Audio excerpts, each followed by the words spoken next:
if we really want them to be masters in something, then we have to be masters in it ourselves. Welcome to Transforming the Toddler Years, a Core 4 parenting podcast blending soul and science-based strategies to empower pandemic moms like you, raising kindergarten-ready kids. I'm Cara Tyrrell, your host, a lifetime lover of littles, girl mom, early childhood educator, and conscious parenting coach who truly believes that how we connect and collaborate with our kids in the first 5 years is how we raise world-ready kids who will change this world. Mamas and daddies, you are in for a treat. My guest today is Ryann Watkin. She is the host of the highly rated podcast called Raising Wild Hearts. I had the incredible honor of guesting on her show, and now she is here to share her deep soul wisdom with us. She's a passionate speaker, a happiness expert, mom, wife, and educator with kids who range between 2 and 8 years old. She's integrated unschooling, nature schooling, and child-led learning with all 3 of her kids, and she stands strong as a mental health advocate as well. Ryann has so much to share in this episode that is truly just gets to the core of who we are as humans and who we want to raise. We cry, we laugh, we have all the emotions in this episode, and I truly hope that you feel as magically moved as we did when you finished listening. Ryann, I have waited so long to have you on the podcast. I had the honor of being on yours, and we instantly connected kind of in that soul way that only moms can. And what I really love about you is this energy, this aura that you bring to mothering. So welcome to our show. Thank you so much, Cara. I'm so happy to be here. And I always refer back to your episode because it was such a magical conversation. And I agree about that soul connection, sister. Absolutely. And that is the topic that we decided to bring to the audience today, is that spirituality, that spirit connection between ourselves and our children is how we truly raise a family, how we truly raise kids who are going to be able to own who they are and then move out into the world and accept others for that same thing. That's right. I recently realized that even myself, who's someone who is very committed to the spiritual path and, goes through it and really is walking the talk, so to speak, in a lot of different ways, I still realize this need for control and for molding my beautiful 3 children into something that maybe they're not or they can't be. And, I woke up in the middle of the night recently. This is so relevant. It was like 2:00 in the morning and I just I was up. And this sentence came into my head. We are so busy trying to get our kids to be somebody that we're not letting them be who they are. And I was just got out of bed. I was like, I have to write this down. And I did. And I've been meditating on that sentence and that idea and that thought now for days. And by meditate, because I think some of us are tired of hearing just meditate. We don't have to sit on a cushion. We don't have to be quiet. Our meditation could be a morning walk with our toddler. Our meditation could be, a conversation with one of our children or our partner. And so meditating on that thought, let that sink in of where are we trying to let our kids or make our kids, mold our kids be something instead of allowing this unfolding. Oh man, I want to go so deep into this with you. Before we do, share with people who you are, how many kids you have, how old they are, and how long you've been on this alternative journey. Sure. So I have 3 kids. They are 9, 7, and 2. My older 2 are girls. They're really close in age. And then my youngest one is a boy. And so that's very interesting in itself. And I've been on this path, this self-development, self-actualization path, really, really strongly and fast-tracked since I became a mother. And there were whispers before that, and I didn't really heed them. But when becoming a mom, everything kind of crashed down about who I thought I was, how I thought the world worked, how I thought education worked, how I thought we were supposed to raise kids, and it all just came crashing down out of the sky. And the only answer was God. And whatever that means for you, universe, creator, spirit, my only answer was to look there. Ooh, what a moment. We talk all the time about how motherhood redefines us. I have episodes that talk about how it adds another layer to our identity. And so then we have to search and kind of accept that as well. You went a whole new level where I get to do a complete and total redefinition based on what I like to call these goals, right? These new goals that we have for ourselves, because now it's not just about us. And when we take ourselves out of equations is very often when we feel most inspired and most motivated to do our best and biggest work. So talk to us about how that worked for you, that all of a sudden your motivation was to raise amazing human beings, but that you had no choice but to circle back and check yourself out at the same time. Right. Because, I'd been operating on these patterns for a really long time that weren't serving me, and I didn't even know it. And so what came first was this awareness of, okay, something's not working. What is going on here? And a lot of that had to, unraveled. So the way I grew up, the programs, installed in me, the way I was educated, the way I was mothered, the way I was fathered, the way I was a friend, my coping mechanisms, everything. I had to take a look at all of it. And most of it had to go. And so I had to grieve it, let go of it, loosen the grip on the story of who I thought I was. And a lot of that is for protection too. And so, that was really the first step. And after that, it's okay, so blank slate, right? Now what? What do I want? What do I want my life to look like? How do I want to mother? How do I want my kids to feel around me? How do I want my kids to feel in their own skin? How do I want to feel in my own skin? So just, it's all interrelated, and it's not the easy road, but I will say that it's well worth it. It's a journey that I'm still on. It's a journey that we're on lifelong, right? I'm not I made it, unfortunately, but there's not that, right? And if there was that, life wouldn't be interesting. So it's this very complex and gentle journey. And what I'm hearing from you is that it's so self-led, right? You found those new pieces of yourself.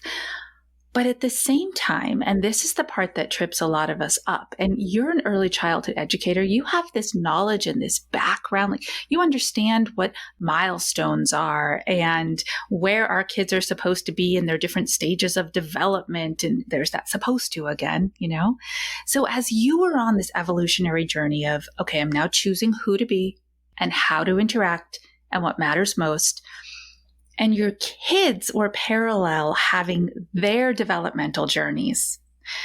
And then the world was saying, well, they're supposed to be doing this, and why aren't you holding them accountable for that? How did you manage in those moments to stay true to your new heading? Wowza. I remember when my oldest was a baby, and I had a girlfriend at the time who had a daughter who was 2 weeks away from my daughter. And so we did this. Is she talking yet? What's she eating? What's she doing? This little like back and forth. And I was really caught up in like, oh, what a great mother I must be if my kid is, checking this box or hitting this milestone. And it very, very quickly, I realized like, oh, this is not the focus. We can want those boxes to be checked off. For most of us, those boxes will be checked off at some point. Those milestones will be hit at different times, sometimes. But I think there's this, I know there's this mother's intuition that, it's cliche for a reason. We know what's right. We know when there's something off, and we know when everything is fine, even if this milestone isn't being hit.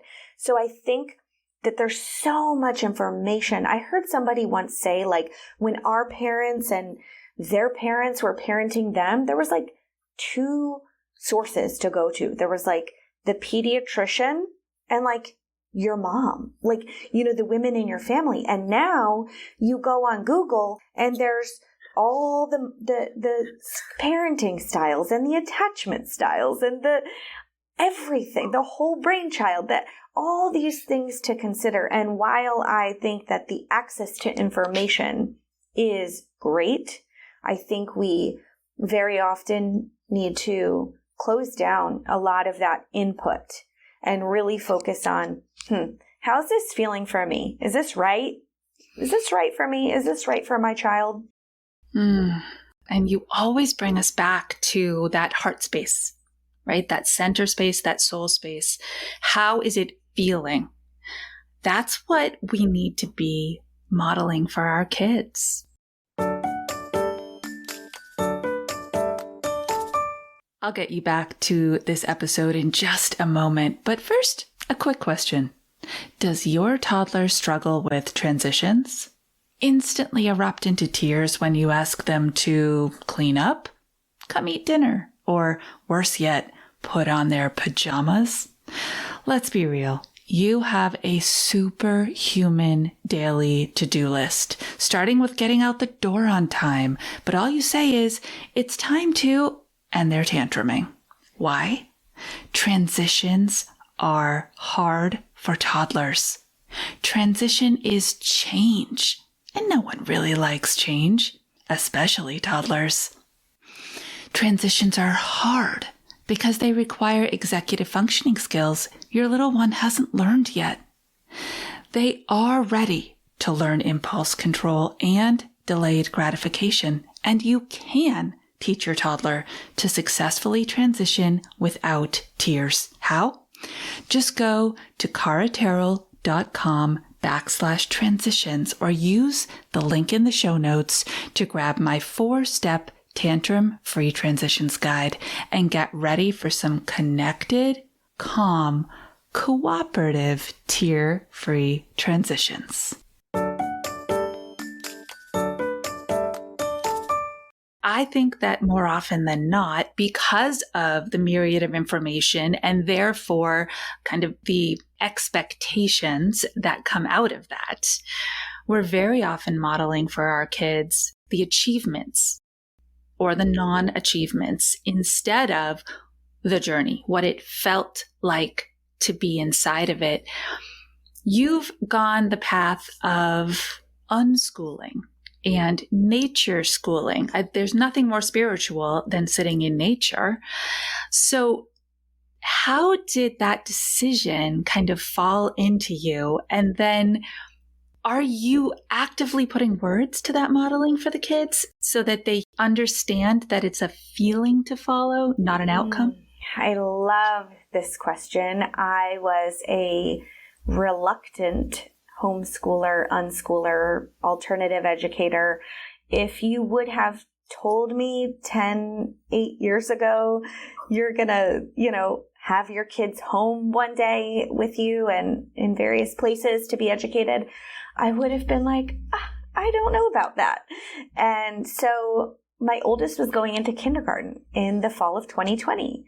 And she had attended a play-based preschool. And at that point, I was really aware of how I wanted her childhood, the conditions that I wanted to lay out for her childhood, right? Play-based, lots of nature, lots of activity, close-knit community. And so I called the local public school, the one where we, moved to this neighborhood that we used to live in, for this school. And they said, oh, well, we just have a registration day where everybody comes in. And I was like, well, I'd like to audit a class and I would like to talk to the administrators and I would like to do this and I would like to do that. And she's like, ma'am, that's not a thing, basically, in so many words. And I was like, okay.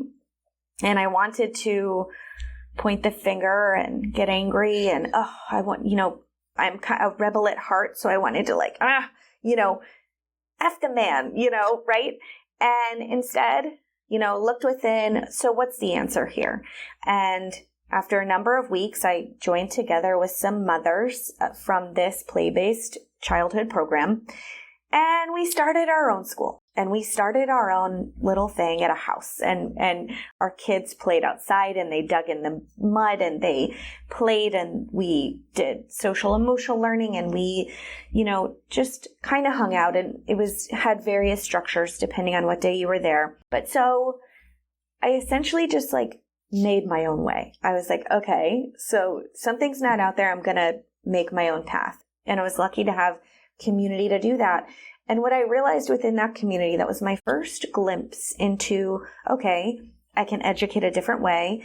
And even that home-based school felt too structured. I felt myself during circle time looking at my kid and doing this sit down, be quiet. And we're in a living room, just and it's supposed to be fun and alternative. And I'm finding myself getting riled up that, one of them wouldn't sit down or follow instructions or want to be included on this group project, whatever it was.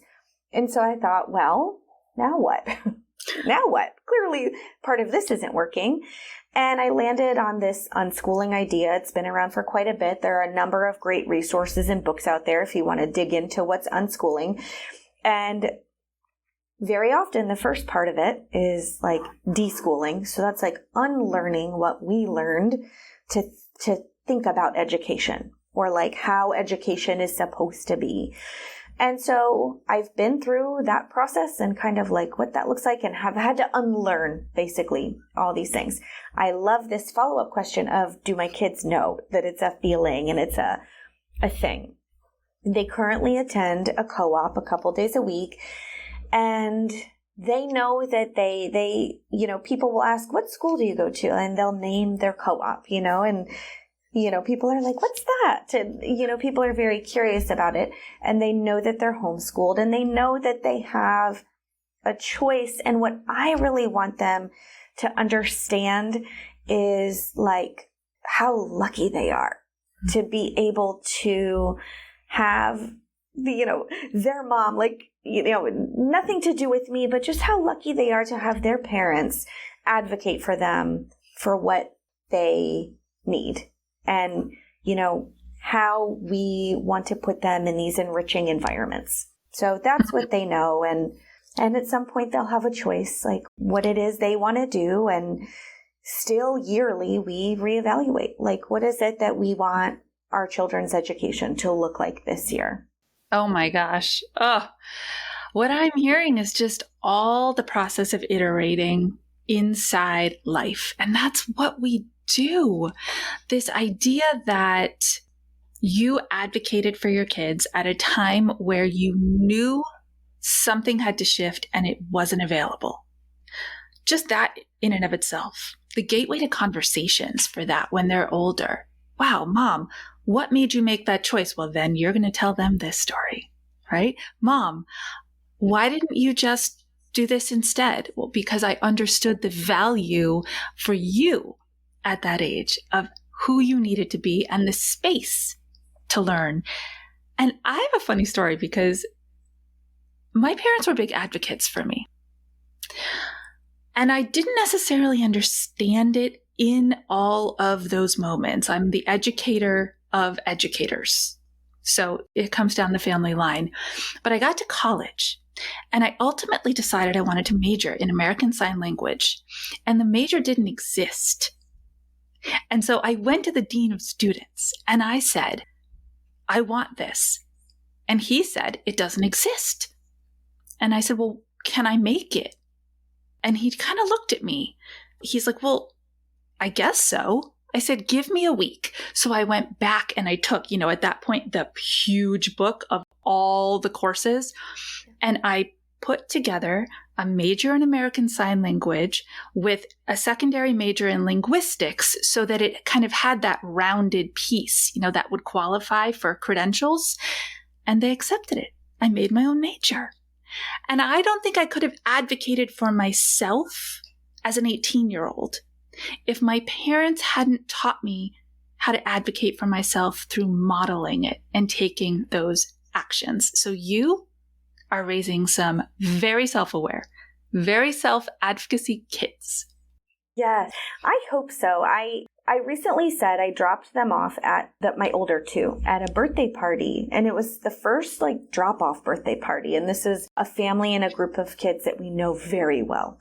But still, I'm like, it had me feeling a little like butterflies in the tummy. I'm like, where's this coming from? And so I thought, I kind of they're listening to an audiobook on the way, and I'm kind of breathing. I'm going, what's going on? Is this me? Is this them? What's happening here? And I said, and here's where it came up. I said, girls, I just have two things. Ask for what you need, and please show your gratitude. So, the old say please and thank you thing. And, if you need to go to the bathroom, ask somebody where it is. And that was it. Ask for what you need and just show your gratitude. That's it. And I think that's, we get so, I can speak for myself. Sometimes we think that our children's behaviors or reactions or, their temperament, et cetera, their challenges, their strengths, we think that it's a reflection of us, right? And it feels really good when it's something that's positive, they're scoring, a soccer goal and you're like, oh, look at my prodigy, but when it's maybe something more challenging, they're having a meltdown or something like that. And then we're like, oh, it must be because I'm just a terrible mom. So much of it has close to nothing to do with us. And so removing ourselves from that equation and, again, circling back around to letting their lives unfold the way they are. It doesn't mean we don't set boundaries. Doesn't mean we don't remind them, ask for what you need. Doesn't mean we don't teach them to be an advocate. We teach these things. We model these things. If we really want them to be masters in something, then we have to be masters in it ourselves, taking care of ourselves. If we take care of ourselves, I hope our girls will grow up to be women who take care of themselves and who value themselves. Whew. Wow. I'm really feeling the intensity of how big a job this is, and you've chosen it 24/7, 7 days a week. And the only way for us to show up as our biggest, best 100% self for that amount of time and duration is if we're in alignment. And so it feels like, and I know every day is probably a little different, but it feels like you have found your version of that mind, body, spirit balance that allows you to show up as you on any given day and just find joy in your children. I am so passionate about this, if you couldn't tell. And it's just, it's a beautiful blessing to have, I think of a time when my bigger kids were like 2 and 4. And they were jumping and using this like ottoman, and they were jumping into this like sea of stuffed animals, and they were, crawling up. But their my middle one had a little diaper on, and I love that little diaper sound. And she's crawling up, and they're jumping into these stuffed animals, and I'm sitting there and I'm watching them, and I'm just so aware of like, God, what an amazing childhood to have! Like, oh, this is so cool. And at the same time, I was grieving that I didn't have that so much, at many, many periods in my childhood. And so I was finding this immense joy. And at the same time, I was holding this tremendous grief. And so while we do have this opportunity to be witnesses to this unbridled joy and passion that our kids can bring us, we at the same time can acknowledge, maybe I didn't get that, and gosh, how sad is that? And really feeling that fullness of holding both at the same time. Oh, I am so glad that you just made that statement. That is not said enough. We are allowed to, and should feel multiple things at the same time. Kids are natural at this. We are the ones who put them in the box and ask them, are you happy, sad, or mad? But if we just allow them to express, that funny one where the kid's crying and crying and crying, and you say, why are you so upset? And they're like, I'm not really upset, but they just had something they had to get out. Yeah. And it had to move through their body. Or they say, I don't know why, I just feel this way. That's okay too. We are, by definition, especially women who have come to and through higher education, we like to play the detective. We like to unpack and discover and get to the root of it and see. Sometimes it just is. And it's okay if we just let it be that. I love that. Yeah, we have a tendency to want to use our brains and problem solve, and we're smart and we're ambitious, and, damn it, give us a toothpick and a cotton ball and we could make a house, right? It's silly, but many of us are so strong and so passionate and so like multi-talented. And yet, we can't analyze our kids out of a meltdown. And, I, with my first child, really did for a lot of the times. And I'll tell you what, she went through her meltdown stage at a much older age. And so she was not a typical 2-year-old. We're talking no tantrums, no, because I wouldn't let her. I would, I hate to admit it, manipulate her out of feeling the way she was feeling about the yellow crayon or the blue block. And I would make it very intellectual, and then she would move on to the next thing without really processing, wait, I wanted that yellow crayon.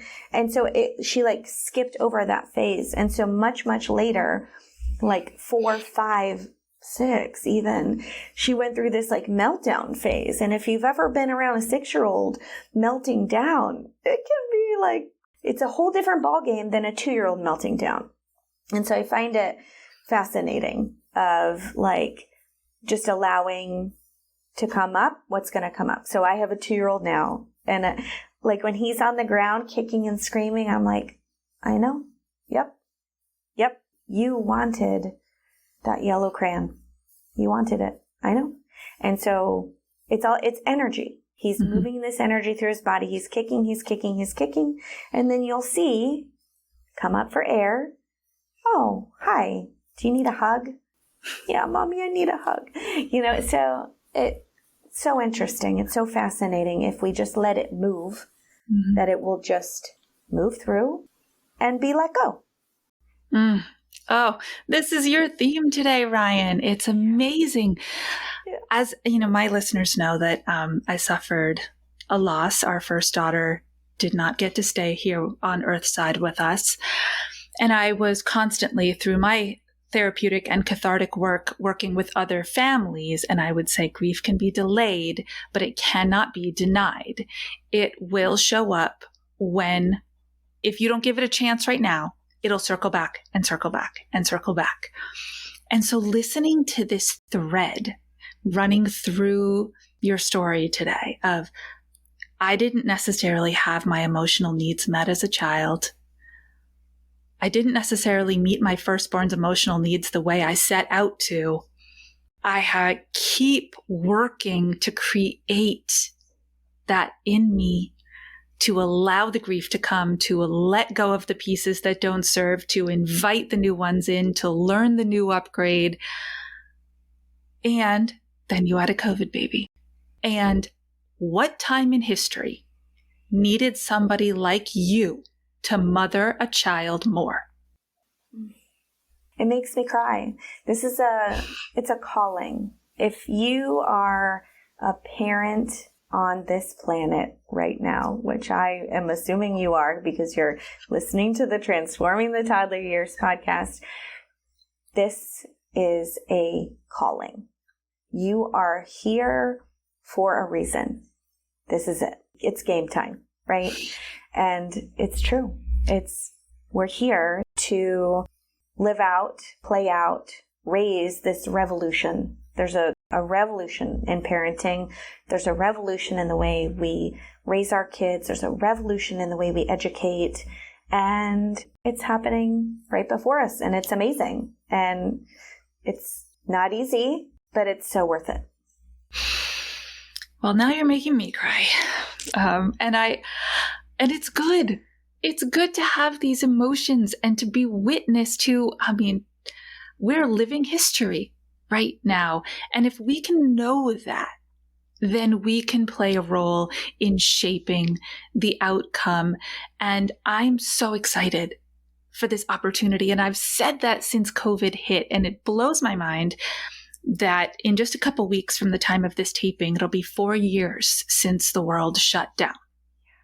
And in that moment, I sat inside a very transformative, spiritual, meditative moment like you were describing, and I said, this will be an opportunity to redefine the way that we look at early childhood education, to redefine the way we connect on a daily basis with our children. And some people will take that opportunity and run with it. And you are seeing it, and I am seeing it, and it's happening. So if you are somebody who is just listening and you're all in and you're like, yeah, all right, I just needed it put into words for me. I want you not to stress about whether you call it conscious parenting, positive parenting, respectful parenting. I call it collaborative parenting. It doesn't matter the name you give, the way you try to deeply connect with your child so that you can raise them to be who they are. That is the goal. Amen. I just thought intuitive parenting. I love words. And there's so many words out there that we can put to this thing that's happening right now. And it's so true to not have to, we don't have to put a label on it. We don't have to say we're an attachment parent or a gentle parent. We don't have to say it. I know we want to. And that's, again, our, very academic and intellectual brains trying to say, well, wait, you have to pick a box. You have to pick a team. But we don't have to. It's a feeling. It's a way to be. It's a way to be with yourself and with your kids. Oh, you and I could probably go on for hours in this beautiful vein of what it means to just show up and raise kids who are ready. I remember my grassroots self, if you will, really I had kids back in 2003 and 2005. And when I was doing stuff like this, people just thought I was a complete Looney Tune. The kindergarten teacher, they weren't polite about saying, well, we don't do that here. They were just stunned that I would request to observe my child in the classroom because I needed to see how she was managing on a day-to-day basis. So I've been doing this now for 19 and 21 years with my living kids, and you are really adding so much value for the parents who are in the trenches right now by modeling all the options, all the heart options, all the real world options. And you express a lot of that and you tell stories on your podcast, the Raising Wild Hearts podcast. So I want everyone to go check it out, follow Ryan's show, and just sit inside that wisdom and that space, and then come back to the Transforming show. And once you're in the wisdom space, then the strategies I teach you will be useful. But you gotta be in the spirit of parenting before strategies are going to work. Whew, Cara, my cup is just so filled. I'm so immensely grateful for you and the work that you do. It's so important. And it's so interesting to see somebody who has older kids and who is still so passionate about this topic. It's such a testament to the truth of the matter, which is it's all love. It's coming from love. I just love it. And I love you. And thank you so much. Thank you. Thank you, Ryann. It is all love. And, it's not, the other truth is that it's not about today. What I did with my kids when they were 2 and 4 wasn't about 2 and 4. It was about 4 and 6. And the work we did at 4 and 6 was about 6 and 8. And the work we did at 18 and 20 is now the work they're doing on their own in the real world at 19 and 21. So I know it feels that way. I know it feels like you're in the moment, you're in the muck, you're in the tears, you're in the emotions, you're confused, you're overwhelmed. That work will serve you tomorrow. Yeah. And it's why you need to do it. So good.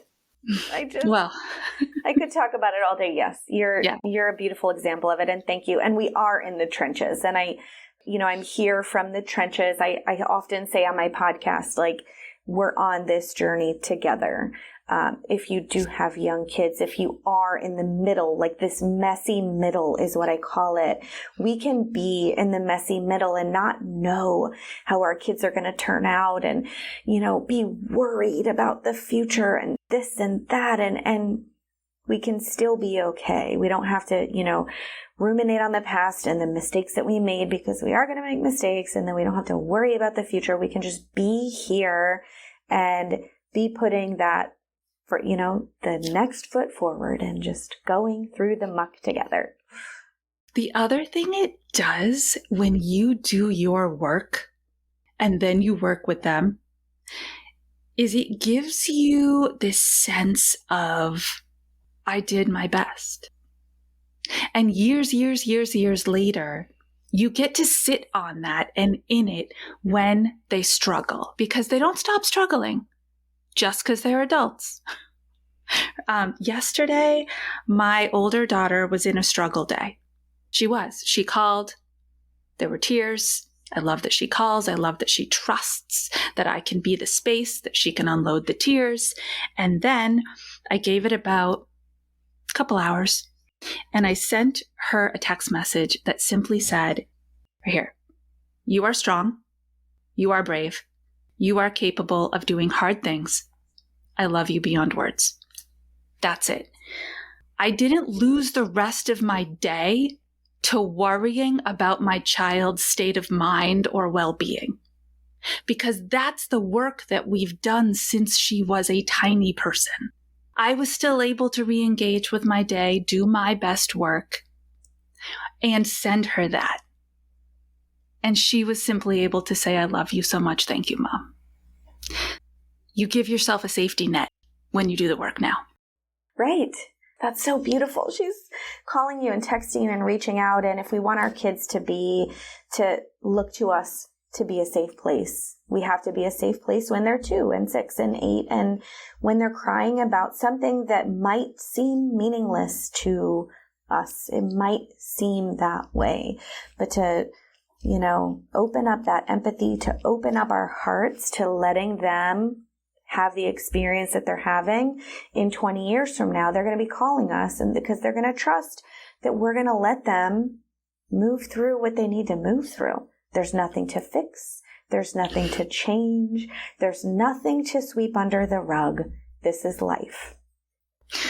Oh my gosh. The rest of my day today is going to be a bit elevated in a good way after this conversation.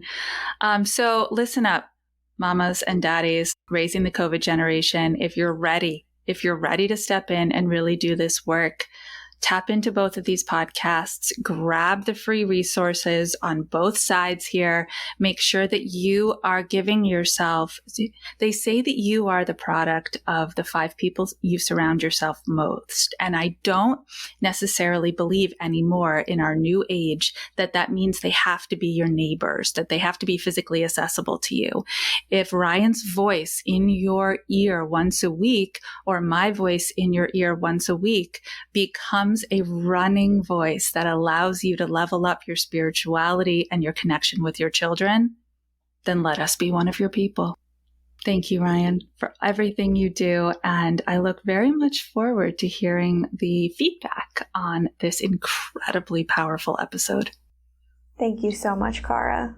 All right, everyone, stay mindful and proactive until the next episode as we transform the toddler years.